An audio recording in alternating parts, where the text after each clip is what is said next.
E a gente tá falando muito essa questão da possibilidade do Max Verstappen poder virar. Mudando de assunto, mas não tanto. Não tanto, do Max Verstappen poder virar e tal.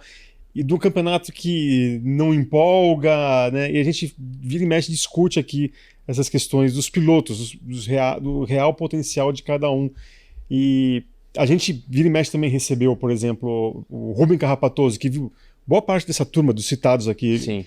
que ele viu, inclusive, no kart, né? E no final das contas a gente vê o Verstappen hoje, né? E me parece, e aí eu quero a impressão de cada um de vocês, que me parece que ele é realmente um ET fora da curva e está a alguns passos à frente de muitos daqueles com que ele bateu roda na época do kart e também traçou ali, no caso do Verstappen, pouco tempo de carros, né, de categorias de acesso à Fórmula 1. Mas dá para dizer que ele é muito melhor, por exemplo, do que o Russell, do que o Leclerc, do que o Ocon, do Alexander Albon, do Lando Norris, do Pierre Gasly, né? Dá para dizer que ele está um patamar mais acima, não? Bem um patamar muito maior, tipo, ele nota a primeira prateleira e essa turma toda que eu falei, salvo algum outro tirando aqui, tá numa, sei lá, 2, 3 prateleiras abaixo? É uma boa pergunta essa, né? Porque, primeiro, tem a questão do carro, não dá pra você comparar a Red Bull do Verstappen, por pior que esteja agora com a Alpine do Gasly, mas o retrospecto em categoria de monoposto júnior, eu acho que fala por si, né? O Verstappen queimou etapas e, diferentemente do Andrea Kimi Antonelli, por exemplo, que também queimou etapa e agora tá tendo dificuldades na Fórmula 1, ele já chegou causando uma impressão, até exacerbada em alguns momentos, né? A primeira temporada dele, ele apronta das suas, mas do ponto de vista de velocidade, nunca houve qualquer questionamento com relação ao Verstappen. Mesmo lá na Toro Rosso, quando ele tinha 17 anos, e tinha como companheiro um Carlos Sainz, que temos hoje como um bom piloto. Então, você juntando esses fatores todos, vê que ele tem um perfil de carreira superior ao de todos esses. Acabou tendo ali, na era de ouro da Red Bull, que a gente pode definir mais ou menos de 2022 até o fim do ano passado. Era de ouro é forte, né? São 2 temporadas, 3 temporadas. Mas ele teve o carro superior até o meio de 2024, vai.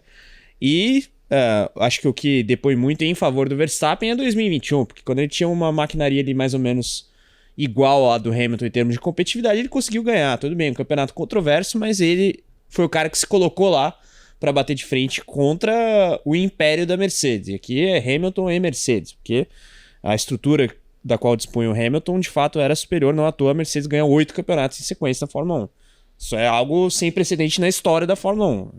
Dá para falar com tranquilidade aqui. Então, acho que sim, ele está uma prateleira acima. Muito acima? Pois é.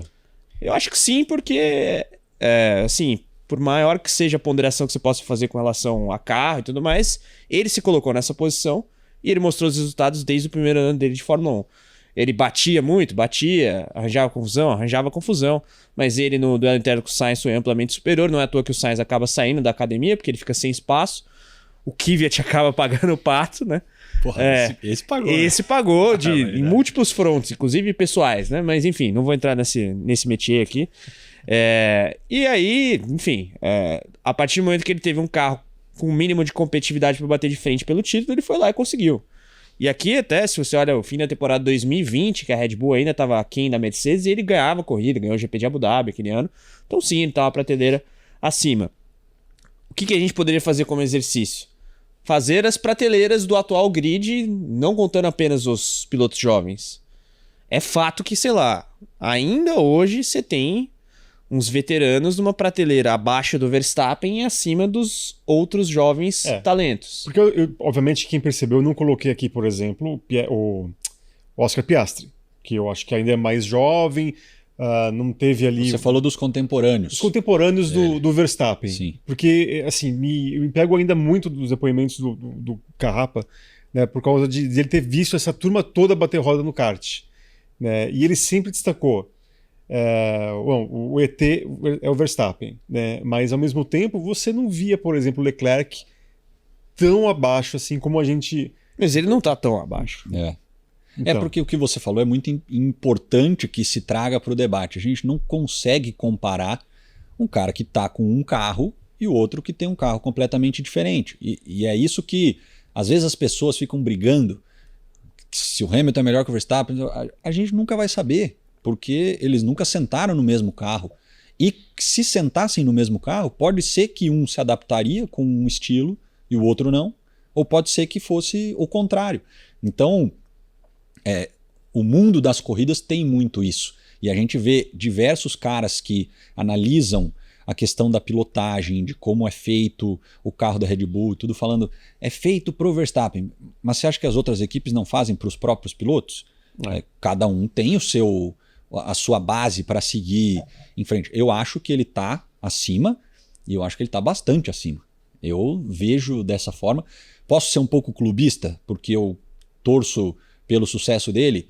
Pode ser que eu esteja sendo, mas os números falam por si só, e o que a gente vê a cada corrida também mostra isso. Eu acho que ele tem um potencial a mais do que os outros, e nas situações adversas ele consegue lidar muito melhor do que os outros.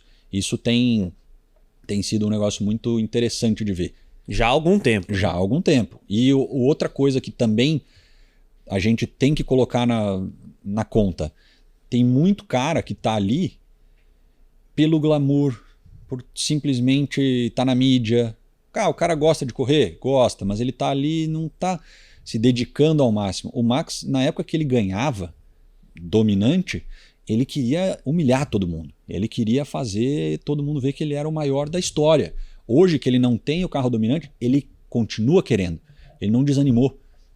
Ele chega e ele fala, não, eu vou fazer o que eu posso e o que eu não posso para que isso aconteça. E aí também, o cara tem um final de semana de folga, vai lá correr de GT3, enquanto os outros estão num barquinho curtindo a vida, depõe muito a favor dele, né? Porque só mostra o quão dedicado, quão focado ele é. Eu acho que essa é a diferença que ele tem também. Qualquer oportunidade que ele tem para evoluir ainda mais esse requinte de pilotagem, que já deve ser muito finamente acertado, ele vai usar. Ele vai usar e ele vai acabar com quem tiver do lado dele. E querendo não, acho que é a fome, né? A fome de querer competir. Eu acho que tem muito isso. O cara deve ser extremamente competitivo. Até por exemplo, quando tá de férias aqui no Brasil, quando tá na casa do Nelson, né, no Mario Kart com a Júlia, com o Daniel Soares, com, sei lá, a Kelly. Não quer perder, né? Não quer perder, diz que o cara fica transtornado. Né? Eu acho que tem isso, porque o cara deixa de ter um fim de semana de folga, porque 24 corridas da Fórmula 1, é um calendário puxado. Viagens, né, toda aquela rotina que eles mesmos torcem o nariz, dia de mídia, tem que ir lá ficar respondendo e tal. Beleza, tem um fim de semana de folga. Beleza, eu vou para a Alemanha correr. Vou me sujeitar a tentar tirar um certificado para poder correr. Isso aí, eu falei pro meu pai, ele falou, não é possível que fizeram isso. Eu falei, para você ver como tem regra que tem que ser seguida.